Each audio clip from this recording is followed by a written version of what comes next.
Hello friends, আজকে আবার চলে এসেছি গল্পটিকে। তোমরা দেখতে পাচ্ছ এখান থেকে ভিউ কেমন আছে। এখান থেকে রিলস বা ফটোশ্যুট করতে খুবই ভালো লাগে, তাই আমি এখানেই প্রচুর রিলস এবং ফটোশ্যুট করলাম। আগে তোমাদেরকে দেখছি একটা মন্দির আছে বা কল্যাণপুরে, এবং অপর একটা মন্দির আছে। তো আগে কিছু দূর আগে যাই, তোমাদেরকে আরও কিছু ভিউ দেখাবো। চলো, তো আগে যাই তোমাদেরকে দেখা যায় গল্পটিকে ভিউ। এটা হচ্ছে আমাদের গল্প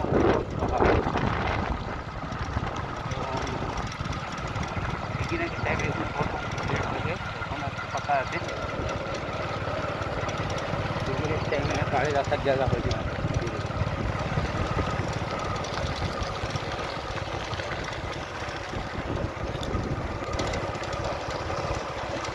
আর এটা হচ্ছে গল্পটিপুরের মন্দির।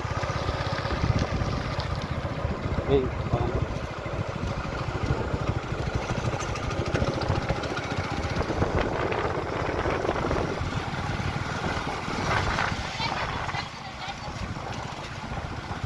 কাছাকাছি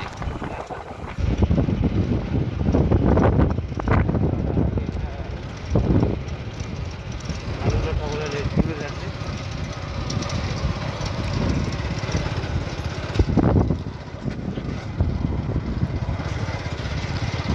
আমাদের গল্পটিপুর পাহাড়ে ঢুকে গেল। এটা একটা রিসর্ট।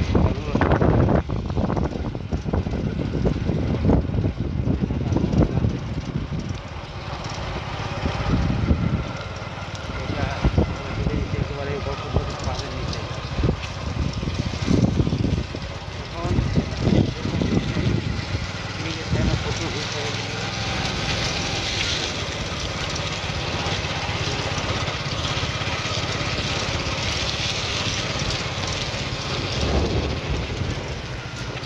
এখান থেকে রাস্তা বন্ধ, বাইক নিয়ে যাওয়া।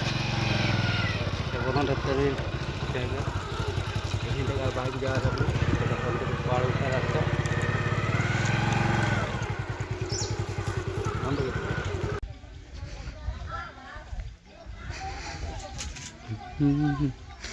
এটা গল্পঞ্চকোট মন্দিরটা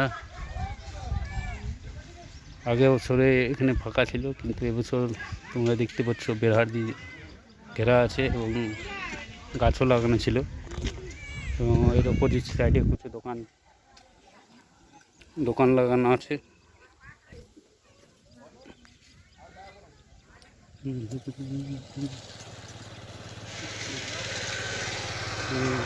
এই দোকানগুলো শুধু পুরুলিয়াতে যে বানানোর সামান বিক্রি হয়।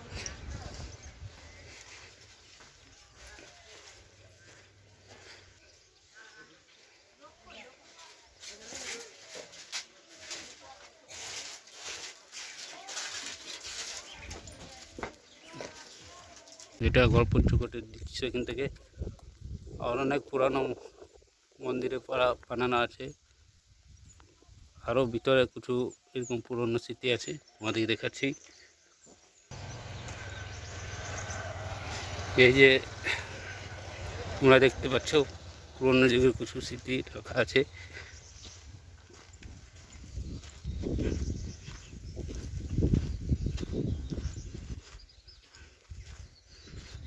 বহু প্রাচীন দেয়ার, প্রায় পুরনো রাজা মহারাজার আমলে এগুলো।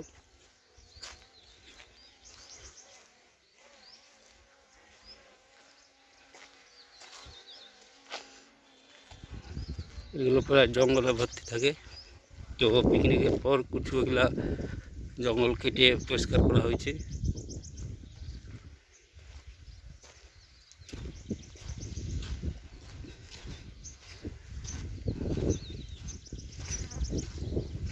এটা বজরংবলী মূর্তি, বহু পুরনো, অনেক পুরনো দেয়াল আছে, কিন্তু জঙ্গল ভর্তি, তাই দেখানো যাচ্ছে না। এখান থেকে পাহাড়ের দৃশ্যটা খুব দারুণ দেখাচ্ছে। তো আজকাল ব্লগটি এখানে শেষ করছি। ওপরে ওঠা সম্ভব নয়, নাহলে ওপরেও একটা মন্দির আছে, ওটা তোমাদেরকে পরে দেখাবো। তো আজকাল ব্লগটি এখানে শেষ করছি। তো কেমন লাগলো ব্লগটি তোমরা কমেন্ট করে বলো, এবং তোমরা যদি লাইক সাবস্ক্রাইব পছন্দ করো তো আমিও ব্লগ বানাতে উৎসাহ পাবো। তো তো তোমরা কমেন্ট বা শেয়ার বা কেমন লাগলো একটু বলবেন। তা আজকাল ব্লগটা এখানে শেষ করছি।